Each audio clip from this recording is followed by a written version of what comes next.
अस्सलाम वालेकुम dear students. आज का हमारा लेक्चर होगा सेंट्रीपिटल फोर्स पे। इस लेक्चर में हम सीखेंगे derivation of the centripetal acceleration. So keep watching study news. चलिए अब हम शुरू करते हैं सेंट्रीपिटल फोर्स से। सेंट्रीपिटल फोर्स की सबसे पहले हम तारीफ देखते हैं, फिर हम फर्दर इसके जो कॉन्सेप्ट्स हैं वो आपको बहुत अच्छी तरह से समझाऊंगा। तो डेफिनेशन क्या होगी? The force needed to bend a normally straight path of the particle into a circular path is called centripetal or center keeping force. So dear students, welcome to Study News with Sajid Ali.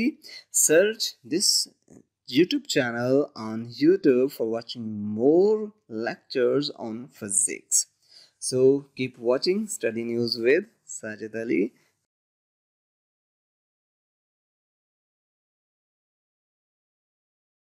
Let's begin. Examples कौन सी होंगी हमारे पास centripetal force की? जैसे कि हमारे पास है जो कि फोर्स इलेक्ट्रॉन को उसके ऑर्बिट के अंदर मूव करवाने के लिए ज़रूरी होती है, वो सेंट्रीपिटल फोर्स। एक ऐसी फोर्स जो सैटेलाइट के ऊपर ज़मीन की तरफ से लग रही है, आर्टिफिशियल सैटेलाइट की बात हो रही है, और ऐसी फोर्स जो कि सूरज मुहैया कर रहा है ज़मीन को ताकि वो सर्किल में मूव कर सके। तो स्टूडेंट्स, आपने एक बात याद रखनी है, सेंट्रीपिटल फोर्स खुद से कोई एक पैदा होने वाली फोर्स नहीं है, बल्कि ये कुछ फोर्सेस के रिजल्ट पे डिपेंड कर रही होती है। और वो कौन कौन सी है? Tension, gravity, friction, elasticity, electric attraction etcetera. इन फोर्सेस के ऊपर ये डिपेंड करती है ताकि ये जो है that cause the object to move in a circle. So ये बहुत इंपॉर्टेंट बात सर्कल आपको सर्कुलर मोशन या सेंट्रीपिटल फोर्स के मुतालिक जो मैंने आपको बता दी। डियर स्टूडेंट्स, सबसे पहले हम सेंट्रीपिटल एक्सेलरेशन को कैलकुलेट करेंगे, और इसकी कैलकुलेशन के मैं आपको आज दो मेथड्स बताऊंगा। दो तरह से और भी मेथड्स में भी हों, लेकिन मैं आपको यहाँ पे दो मेथड्स बताऊंगा। सबसे पहले सपोज करें हमारे पास कोई एक पार्टिकल है। हम सपोज कर लेते हैं जी हमारे पास ये एक स्टोन है, और इसको मैंने एक स्ट्रिंग के साथ या किसी रोप के साथ, रस्सी के साथ बांध दिया है, और ये इसको मैंने ऐसे ऐसे घुमाना स्टार्ट कर दिया। तो इसकी मोशन क्या होगी? सर्कुलर मोशन होगी। ये इस तरह से एंटी क्लॉकवाइज इसकी मोशन जो है हम इसको कंसिडर करेंगे। और एक बात याद रखनी है, इसकी मोशन जो है वो कांस्टेंट होगी, ठीक है, विद कांस्टेंट स्पीड ये मूव कर रहा होगा। और जिस सर्कल में मूव करेगा, जितना इस रस्सी या रोप की लेंथ होगी, वो उसका सर्कल का रेडियस आर होगा। और इस पॉइंट को, जिस पॉइंट पे अभी ये जिस पोजीशन पे है, हम इसको क्या देते हैं कि ये पॉइंट इसका ए पॉइंट है। ठीक हो गया। अब हम फर्दर इसकी जो है चीज़ें वन बाय वन सारी देख लेते हैं। अब उसके बाद हम कहते हैं कि ये पॉइंट जो है ए पॉइंट पे इसकी जो टेंजेंशियल वेलोसिटी है वो v1 है आफ्टर, और ये जो v1 है, ये v1 वेलोसिटी ओ ए का परपेंडिकुलर है। ठीक हो गया। यहाँ पे आप देख सकते हैं 90 डिग्री का एंगल है, तो ये परपेंडिकुलर टू ओ ए होगा। और आफ्टर टेकिंग सम टाइम ये वाला पार्टिकल जो ए यहाँ से मूव करके बी पॉइंट पे चला जाता है। अब ए पॉइंट पे इसका वेलोसिटी v1 थी, और बी पॉइंट पे जाके इसकी जो टेंजेंशियल वेलोसिटी है वो क्या होगी? v2 होगी। लेकिन एक बात यहाँ पे अगेन आपको रिमाइंड करवा दूँ, v1 एंड v2 वो with respect to magnitude same होंगे, सिर्फ डायरेक्शन डिफरेंट है वेलोसिटीज की, लेकिन मैग्नीट्यूड दोनों का क्या होगा? v होगा। चलिए अब आगे हम मूव करते हैं। v2 जो है वो भी क्या होगा? OB के ऊपर परपेंडिकुलर होगा, एंगल 90 डिग्री नॉर्मल पे होगा। चलें अब हम देखते हैं कि R और ये R, इन दोनों के दरमियान जो एंगल है वो क्या है? एंगल थीटा है। ठीक हो गया। ये हमारी इतनी सी डायग्राम आपको समझ आ गई। उम्मीद करता हूँ कि आप इसको मेरे साथ अपनी कॉपीज के ऊपर बनाने की कोशिश करेंगे। चलिए अब हम देखते हैं। अब हम क्या करते हैं जी, वेलोसिटी v1 को हम इसी डायरेक्शन में सेपरेट कर लेते हैं, और वेलोसिटी v2 को भी हमने उसी डायरेक्शन में सेपरेट कर लिया। अब नेक्स्ट बात क्या है? अब नेक्स्ट हमने देखना है कि हमारे पास वेलोसिटी v1 और v2 के दरमियान एंगल क्या होगा। तो स्टूडेंट्स, आपने बात याद रखनी है कि हमारे पास देखिए r ये ओ ए के ऊपर परपेंडिकुलर हमारे पास वेलोसिटी v1 है, और ओ बी के ऊपर परपेंडिकुलर क्या है? Velocity v2। तो जो दो वेक्टर्स हमारे पास r और r, इनके दरमियान जो एंगल होगा, इनके परपेंडिकुलर्स के दरमियान भी वही एंगल होगा। तो मतलब v1 और v2 के बिटवीन एंगल जो हमारे पास है वो क्या आ रहा है? थीटा ही आएगा।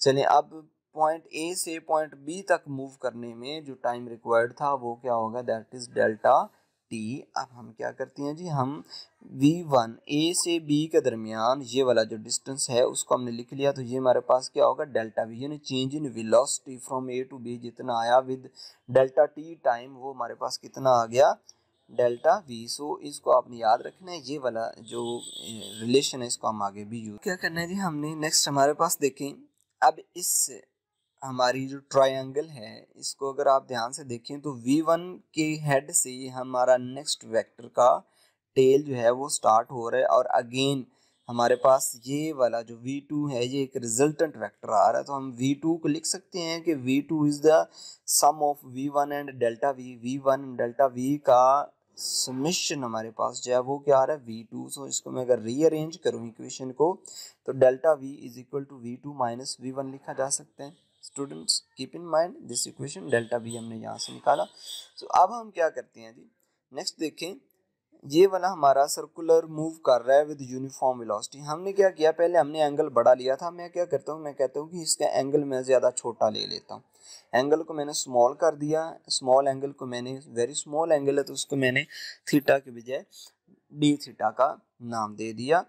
और अब क्या हुआ, वही वेलोसिटी v1 और उसके ऊपर वेलोसिटी v2 सेम नॉर्मल पे होंगे, परपेंडिकुलर होंगे। अब वही डायग्राम अगेन हमने बना ली, ठीक हो गया। अब पहले हमने इसकी यहाँ पे लिखा था डेल्टा वेलोसिटी, डेल्टा v। अब ये थीटा जो है ये चेंज हो जाएगा, तो इसको हम डी थीटा लिखेंगे, ठीक हो गया।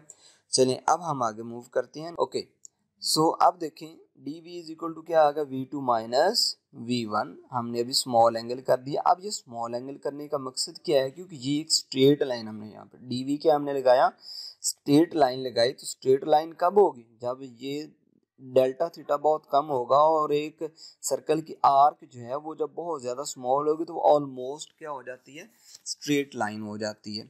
चलें स्टूडेंट्स, अब ये वही दो डायग्राम जिनको हम समझ चुके हैं वो आपके सामने है। अब हम क्या करते हैं, ये दोनों रेडियस की भी एक ट्रायंगल बना लेते हैं, आर और उनके ऊपर हमारे पास जो स्ट्रेट लाइन आ गई, स्मॉल एंगल की वजह से स्ट्रेट लाइन आएगी, उसको हम क्या कह देंगे, वो डी एस है, और इनके दरमियान जो एंगल है वो क्या है, डी थीटा है। चलें स्टूडेंट्स, अब हम इसकी कैलकुलेशन करते हैं। अब दोनों इक्वेशन सिमिलर होगी, क्यों, क्योंकि दोनों के एंगल सेम आ गया, डी थीटा और v2 v1 देखें हमारे पास दोनों की, और जहाँ पे डेल्टा v और dv और ds की लेंथ भी सेम आ गई, v1 v2 is equal to r1 r2 भी सेम आ गया।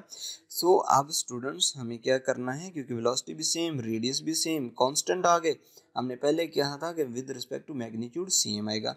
अब हम क्या करते हैं कि अगर हमारे पास दोनों इक्वेशंस जो हैं वो सिमिलर हैं तो उनकी किसी भी दो साइड्स की रेशियो भी सेम आएगी। तो देखिए मैंने इस इक्वेशन में लिखा ds ओवर r, यानी इस साइड और इस साइड का मैंने रेशियो लिया इज इक्वल टू, अब इस इक्वेशन में भी देखिए इस साइड और इस साइड का मैंने रेशियो लिया डी ओवर v। अब v हमने स्टार्ट में लिख दिया था कि v मैग्नीट्यूड सेम होगा, तो इसलिए मैंने v1 v2 की बजाय यहाँ पे सिंपल v लिख दिया।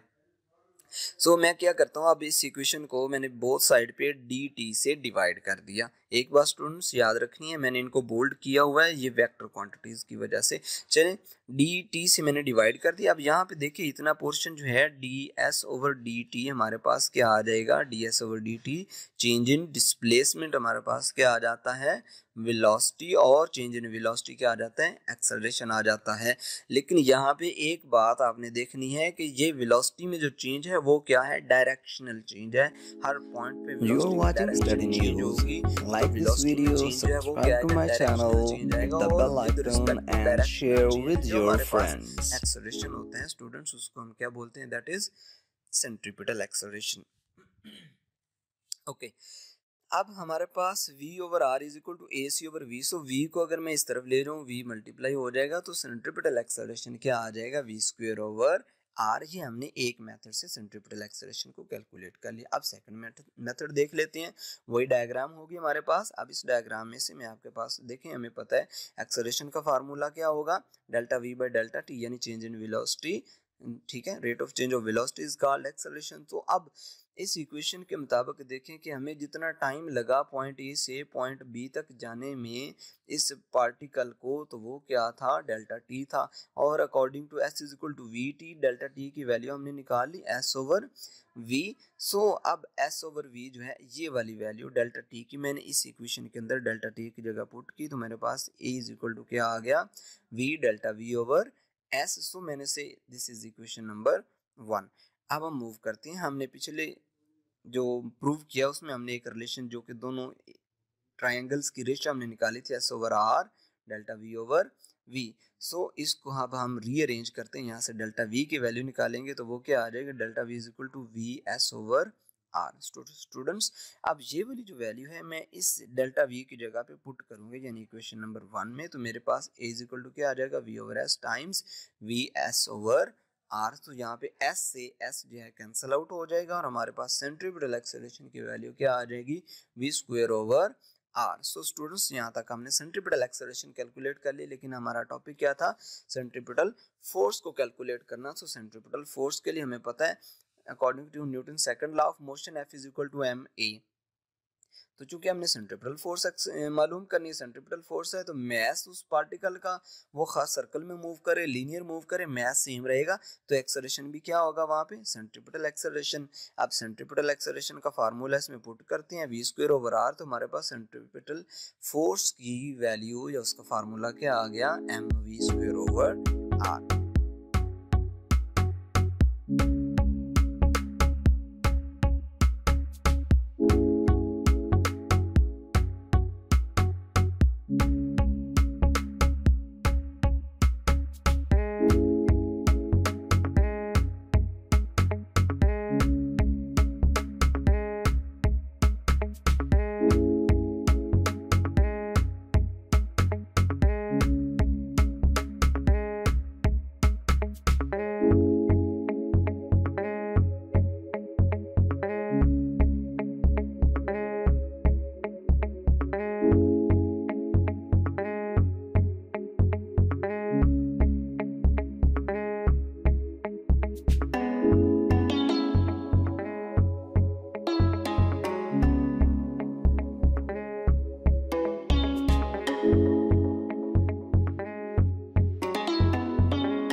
You are watching Study News.